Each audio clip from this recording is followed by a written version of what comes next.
It's day 2 of the Tour Finals in Turin, and the results are not going as we expected. Alcaraz losing in straight sets to Casper Ruud. Medvedev is furious, but Zverev and Sinner, number 1 and number 2, winning their matches, and this is me and Ben's reaction.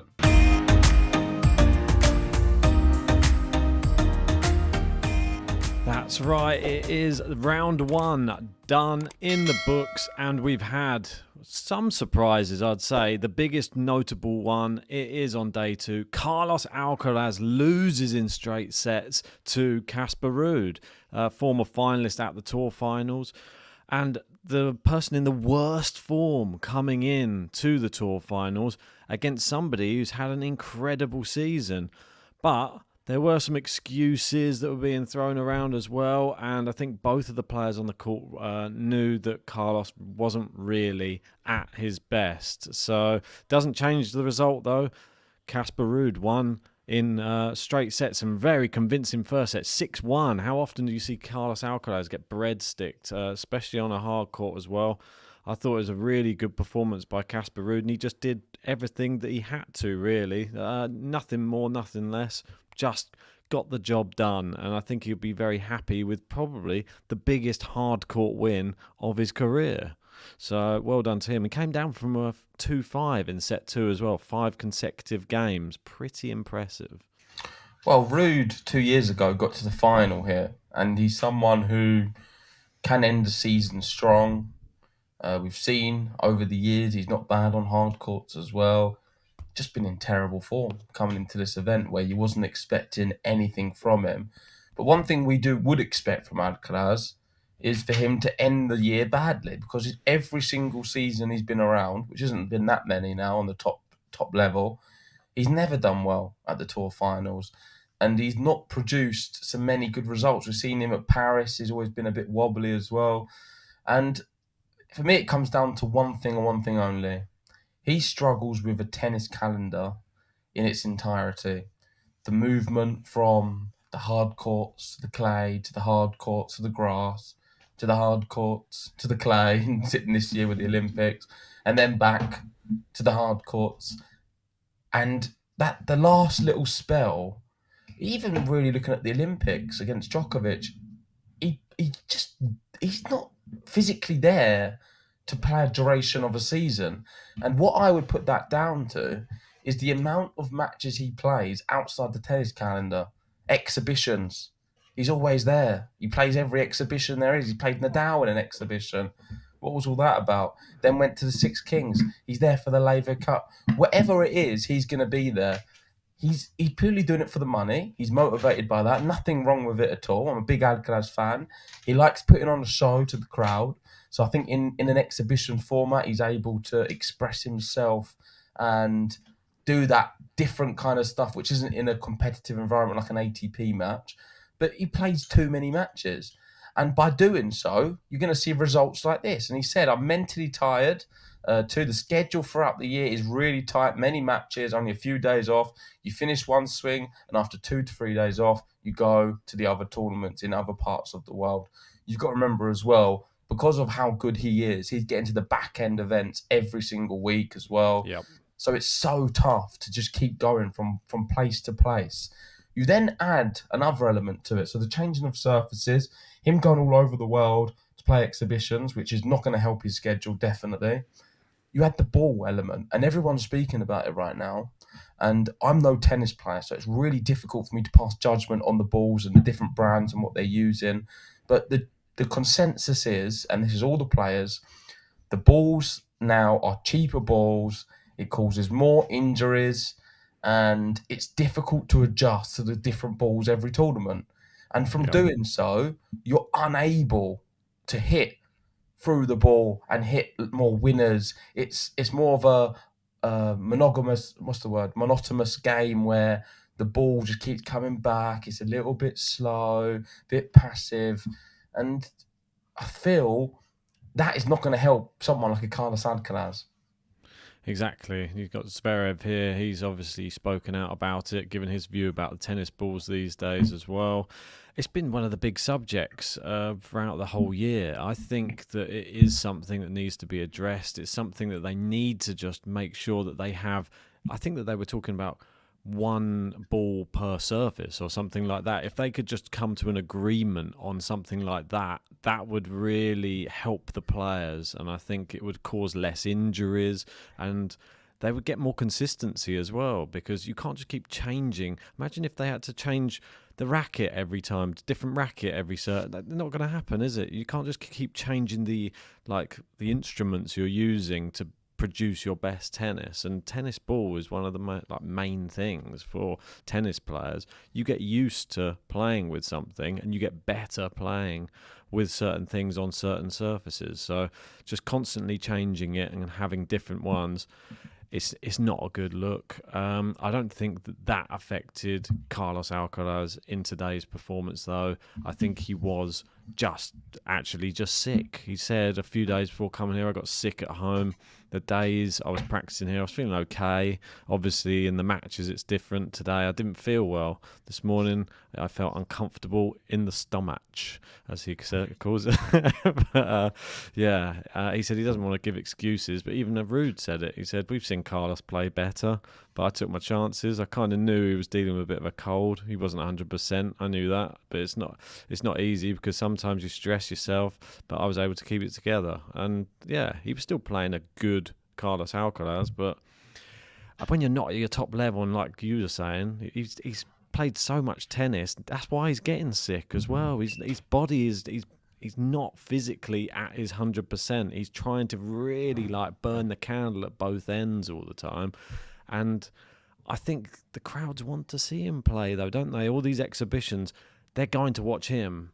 He is sort of like a big exhibitionist style player that is exciting for neutral fans who aren't normally watching the sport. They come out to watch him. So he brings a lot of eyes to the sport, and they're probably trying to not exploit him, but use him as much as possible to build tennis right now. Yeah, the interview from Daniil Medvedev, of course, another victim with the balls. He lost his opening match to Taylor Fritz. He had a lot of praise for Taylor Fritz. Fritz was exceptional, playing extremely well. Yeah. But I thought the interview was brilliant. I really, really liked it. It was so raw and so honest and everything we need in sport. I'm bored of the same generic answers sports people give all the time. With Daniil Medvedev, he's so refreshing, and he's a reason why I really like him as a player, because you listen to him and you're interested. This 2 minute interview, I highly recommend watching it. It is in Russian, but it's got the subtitles. But it's so honest, and he was speaking a little bit about how he feels. And if you look at the Daniil Medvedev of a few years ago, he was beating everyone on the hard court easily as well. 6-2, 6-1, bagels, quick sets, over and out. They weren't getting close to him. Wasn't going to the business end. He wasn't struggling. He said right now, this season, he's at the last few seasons really, but specifically these last 3 months, he's noticed it. He's unable to do that with anyone. Doesn't matter who he's playing on tour. He's unable to get people out of there quickly. It's going to the deep, the depths, the business ends, the tie breaks. It's a fine balance between it.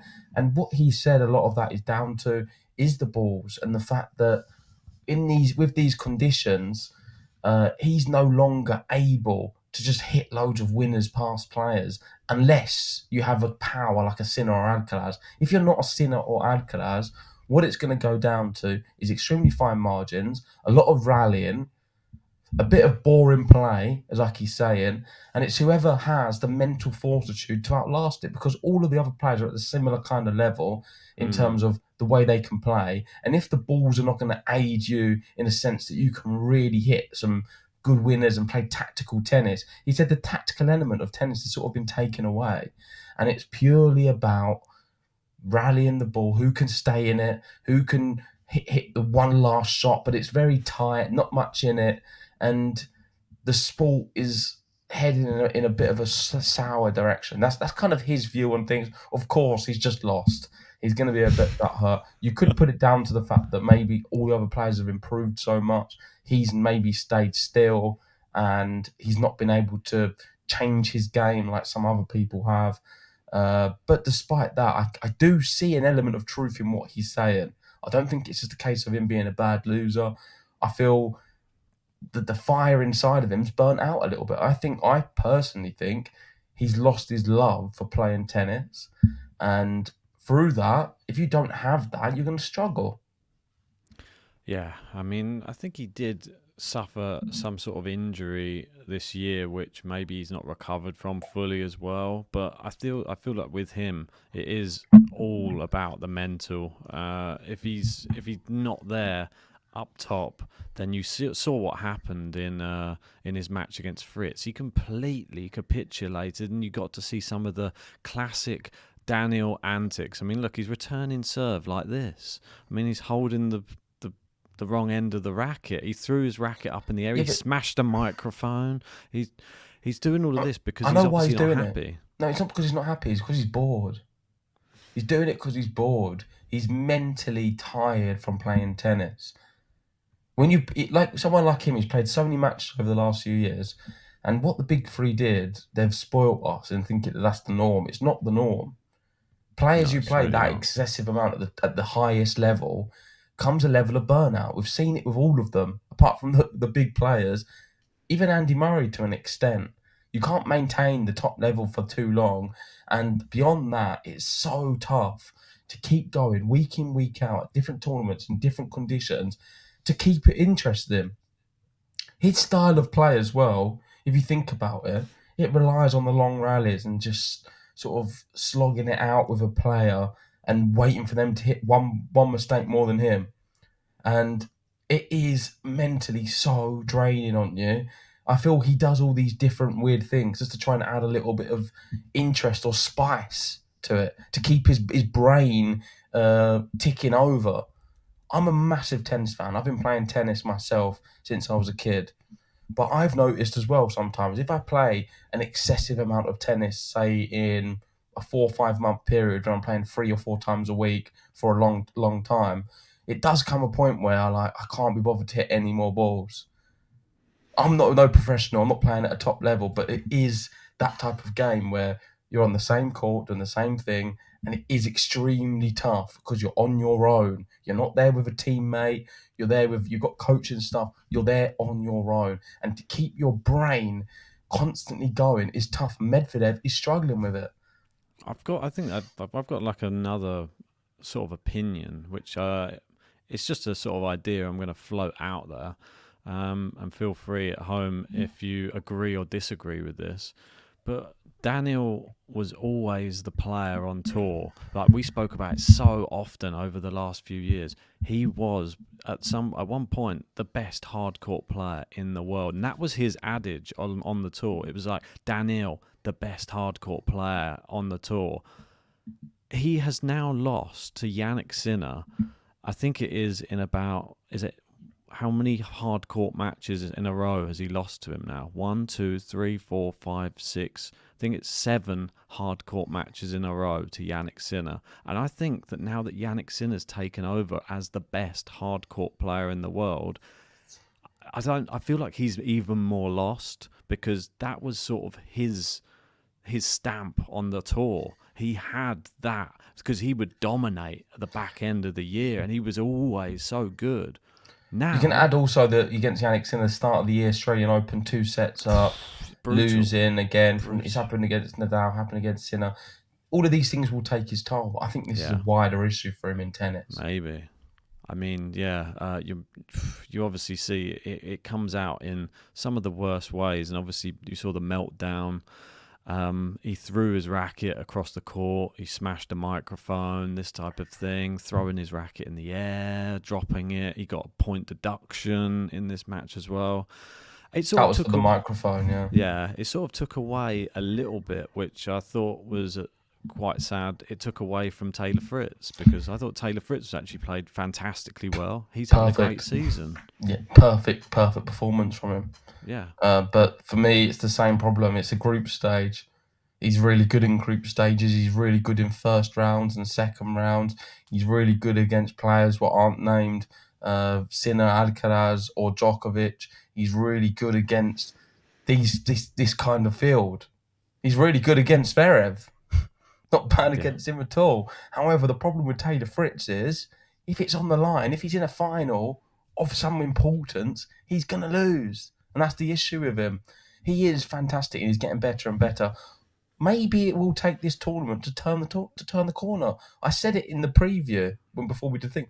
He's got the ability to beat everyone in this draw. He can get it all right and win this tournament. That's what he needs, I think, to turn the corner. All it will take, I think, is just one ATP Finals, and then we're going to see him be a little bit more ruthless against the likes of a Djokovic and other players. Needs to win something of note. He's definitely been getting better, though. That's the main thing that we can say. And obviously, he's back-to-back 50 wins in a season. 54 last year. He's got 50 this year. He's, I believe it says here, the first American man to record this same thing since James Blake in 2006, 2007. So I think that's a real significant thing. So we've really highlighted other players that have got over 50 wins for the season, and most notably the people who are doing even bigger things than that. I mean, Sasha Zverev, he's fantastic. I mean, I can't believe that. I think that's, 67 wins after winning today. That is, you talk about 50, 67. That's he's having a good season. Unreal. And he dispatched Andre Rublev with ease as well, the same way that Fritz did with Medvedev. And all straight sets wins the first round matches. That's a bit of a surprise as well for me. The benefit for Zverev is he avoided the exhibitions. I think by him not playing the exhibitions, he was able to sustain so many matches on the ATP Tour. Do you think he's annoyed that he doesn't get the invite? I don't know. I think probably not. I think he's doing all right and he's having a great year. He just wants to. I think he's hungry to be world number one. He spoke about it. He's had many opportunities in the past. He's been in a match away on times. And for him, I think being world number one is even probably a greater thing than winning a Grand Slam. So he has his goals. Of course, a Grand Slam's one, being world number one's another. And he's going the right way about it because he's playing in a lot of events and winning a lot of matches. So great contender to win these tour finals. I don't know how Sinner is going to be at the back end, but he looked very good in his opening round. Yeah. It was, on paper, probably the easiest match he could have had. But Alcaraz does not look good, and we did say that it'll be a shock if we don't see Zverev, Alcaraz get out of the group. And I think you had a really famous quote, maybe we'll make it into a short, where you was like, it's virtually impossible. But you never know, Alcaraz could will not be making out the group. If he loses to Zverev, I'm not so confident. Yeah, I mean, I didn't realise that Alcaraz was sick. So, unfortunately, he is sick. He's blaming the sickness. Well, he is sick. And after you've losing that first one, I was even thinking of doing a tweet after Medvedev's first match saying Medvedev out of the tour finals. Because in my mind, I think Jannik Sinner beats him as well. And what's he got left? I mean, he could maybe get a win against Minaur, but if he plays like that, maybe he just gets 3 losses. I mean, that's how I honestly felt after he lost. Well, if he does, then we've obviously got Fritz versus Sinner as the next match. That one, interesting. I think obviously Sinner's going to be the favourite. Do you reckon Fritz could maybe cause the upset? Because there's not so much on the line. If Fritz takes a set, it might help him. A set may be enough to qualify. Because he could still qualify without beating Sinner. So maybe the pressure off will help him a little bit. It's tight. Like I've said my thoughts about Fritz already. I think he has the ability to beat everyone in the draw. Yeah. So we've got our next matches. Well, let's just have a quick look at the groups then, just see how they stand at the moment. So this is, we've got Fritz and Sinner, just straight set wins at the top. Medvedev, Minaur at the bottom. And then Casper exactly Ruud. The same games won to lost for Sinner Fritz. Yeah, interesting. 63.16. Yeah, that's weird. And then on the bottom, not quite the same. Ruud, best player so far, isn't it? 68.42. That's just crazy. I can't believe it, but this is what happens. It's a bit of a toss-up. I'm still sticking with Zverev. Ruud is the Krachikova of the men's. I would agree. Peaking when it matters. The big surprise. Yeah, I'm still going to be going with Zverev. He's still my favourite for the tournament. I think he'll still top that group. I expect him to get 3 wins as well in that group. My favourite still Yannick Sinner, despite everything. I don't know if you saw the video of Alcaraz meeting a little Sinner lookalike. Did you see that? No, not meeting the Sinner. Look, I thought you meant just him sitting having a chat with Yannick Sinner in the suits. Well, I've sent it to you now. You might like it. So Carlos Alcaraz met a young Italian fan in Turin, and he was like, "Looks like Sinner." Eh? And it's the little boy, ginger boy, dressed up as a carrot, and he loved it. But yeah, I thought that was quite funny. Yeah, I thought it was funny when they had their little one-on-one where they were just asking them questions, and they're literally asking Alcaraz one question, then the same question to Sinner. And he said, "What nickname do you have for Sinner?" And he just said, "Just the carrot," like that. And then he asked Sinner the same things, like the Beast. And I'm like, well, it's a bit like not really weighing up too well those nicknames, is it? It's not. He should have a more fearsome nickname, I feel, Yannick Sinner, than just the carrot. No, I think Alcaraz's nickname is the Fleece Tech. He's always wearing a Nike Fleece Tech. I think you used He's to got call a lot it the of camel. The camel. Nah, the Fleece Tech. Yeah, He's got one on there, look. Look at that. For the American viewers, Nike. Apologies, we call it Nike in the UK. Yeah. But yeah, back to the tennis. I thought there was some surprises, and the big one being Alcaraz losing to Ruud. I as much as we was joking around, I thought Alcaraz still would have had enough, but we'll see. He's struggling. He's struggling this tournament, and I think it's too early to say about who's doing better out of Sinner or Zverev. There's still quite a few matches to go, but what we'll do is another podcast after the groups, previewing the semi-finals, and based off what we've seen on the opening round, I don't think we're going to get the semi-finals we predicted, me and you, Samuel. No, I don't think so either. For me, it looks not good for Carlos Alcaraz right now, or Daniil Medvedev, but I think the top two still look pretty assured, and they are our picks, really. So yeah. You've gone for Sinner, I've gone for Zverev. Let's hope that's a match that we get to watch. Yeah, and on the subject of the balls, let us know in the comment section what you guys think. There's certainly a lot of talk. You can only really go off the players because we're not playing with the balls ourselves. I don't have that much experience in that field. One thing I would say is Casper Ruud, we didn't mention it. He is someone who never complains about the balls. He said he loves it. In fact, that they're all different from each tournament. He said it makes it fair competition. Whereas if you like the Technofiber ball and there's just that one, it gives you an unfair advantage. So he thinks it's an even playing field, regardless for everyone. But that is not the popular opinion. A lot of players think the increase in elbow injuries and other injuries is related to the tennis balls. They also think that they're being made in a cheaper way to save costs, which, based off what I've seen in the world, it wouldn't surprise me at all. And if that is the case, I just feel we need a better quality tennis ball. I want to see more aggressive tennis. I want to see the best tactical player win matches rather than just putting it down to fine margins and leveling the playing field. At the moment, the balls we have, I believe, level the playing field to a point which takes the fun out of the sport. And Daniil Medvedev's upset, and I'm upset as well. So what you're trying to say is, let's make tennis great again. Exactly. Great quote to end it. Let's make it great again, as Donald Ben would say. And make sure if you haven't already, hit the like button, subscribe if you're new. Join us on Apple or Spotify for all of our podcasts, and we'll see you soon.